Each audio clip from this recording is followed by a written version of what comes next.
Assalamu alaikum wa rahmatullahi wa barakatuh. Welcome back to Al-Nikah Diaries and the latest diary entry titled Absent Fathers. Now, the entry that we're going to talk about today, although it relates to a specific individual, the principles of it relate to so many inquiries that we've taken over the years from young women who are seeking advice, who are seeking guidance, who lack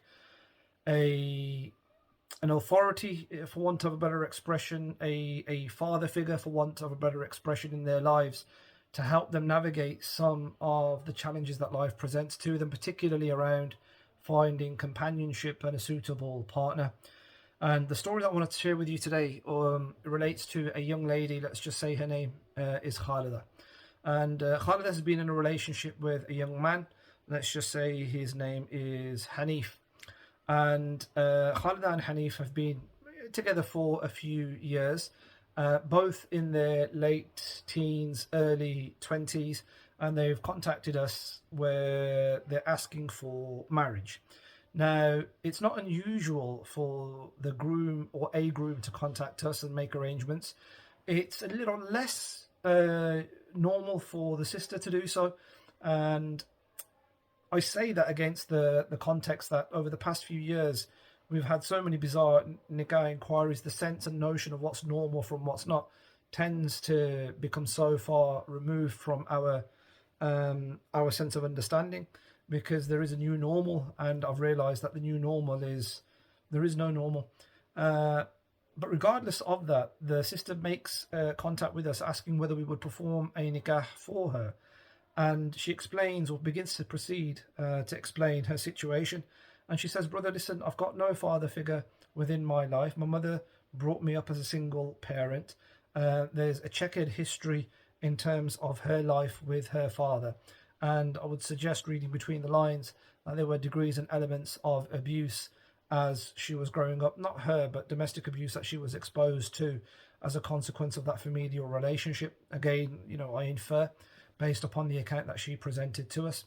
But ultimately, this young lady was seeking a way forward to try and settle down with this individual who she thought was a suitable candidate for marriage, or at least she hoped so. Now, the situation was such, because she never had a father figure within her life, she proceeded to consult and take counsel from her mother. Her mother was supportive and advised her to speak with the groom's parents and try and get them on board. And this is where it got really interesting. The groom's parents objected, not because she was a single parent child, but because their son was a lout.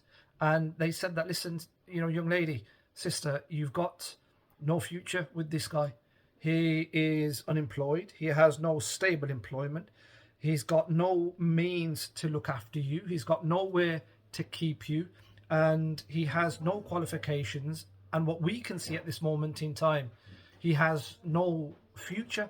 So how can we advocate anybody to become his wife when there are such gaping holes in who he is and in his provision? This is interesting, and I would say it's responsible from the parents, from the groom's parents side, or intended groom's parents side, that they're not defending the position or the inadequacies of their son. They're not hoping that he'll get his act together. They're not ignoring that, dismissing it, or brushing it under the carpet. They're actually confronting the issue and saying to this young lady that, listen, you can do better. And that's a bold, bold move. However, the groom had a different view. The groom decided that, listen, my parents obviously don't know what they're talking about. I would beg to differ. And he made the argument that, well, I've consulted my parents, they've got a view on the world, and just because they don't agree with the way that I want to do things doesn't mean that I shouldn't be able to do them the way that I want to do them regardless. So I'll tell you what, let's us get married irrespective of what my parents think. Now, this young lady then contacted us asking whether or not we would perform the nikah in such a manner. So I had to ask this young lady, and I go, listen, okay, so if he's not capable of supporting you on the basis of what his parents are saying, which there was truth and substance to, because when I had the conversation with this young lady, she stated quite clearly that, yeah, what his parents, have said is a fairly accurate assessment of who he is. But matters of the heart tend to blind the I suppose the vision of the mind. That the logical and the rational decisions that people should make for their self-interests, for their self-betterment, often get thrown out the window when the heart gets involved and when people are in love. And we see that time and again, and this case is no different. So I asked this young lady, and I go, listen, well, what do you do in terms of your background?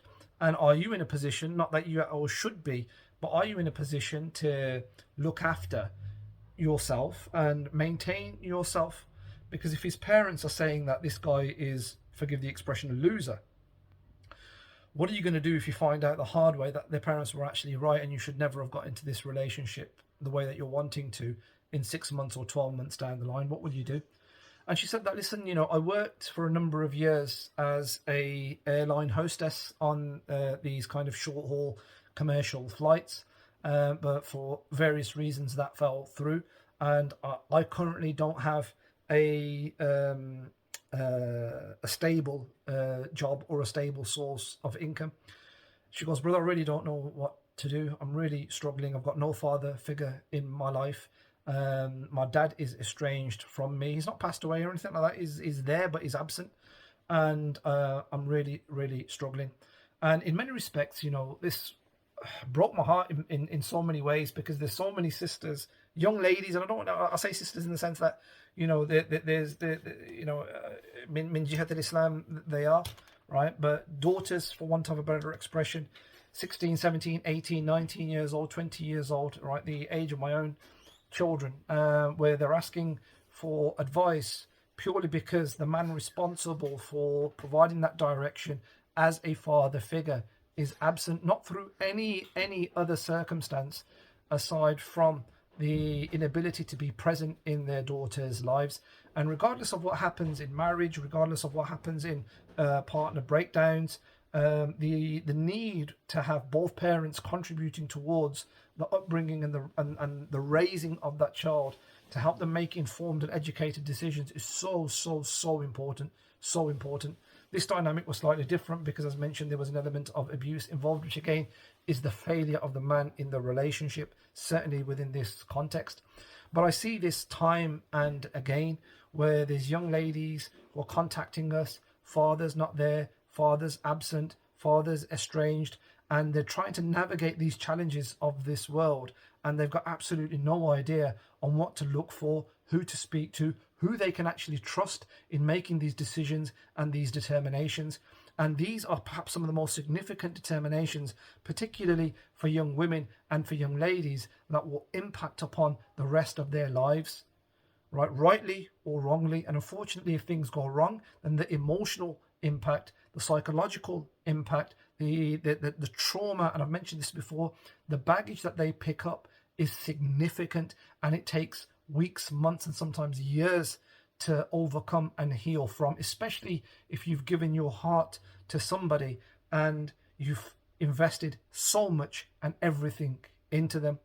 The interesting thing about this conversation as well was that the brother, despite him not having the support of his family, despite him being somewhat of a bum, again for want of a better expression, didn't want to notify his parents about this. He wanted to do this cloak and dagger, closed door, so that they would get married in secret. She got the impression was going to tell her mum, but he wanted them to get married in secret so nobody else knew about it. And that screams concern and worry for me, because whenever anything like that happens, there's often always a casualty, and the casualty 99 times out of 100 is the woman and the young lady who is committed more so than the groom to making the relationship work, and affected disproportionately should it fail. The responsibility that men have, fathers have in particular, who are alive, who are well, who are able to be involved in their daughters' lives, particularly as they start coming into these formative years of adulthood, 15, 16, 17, 18, 19, to the point where they become adults, shouldn't be underestimated. It can't be underestimated in order to find the best and most suitable partners for our daughters, inshallah. Assalamu alaikum wa rahmatullah.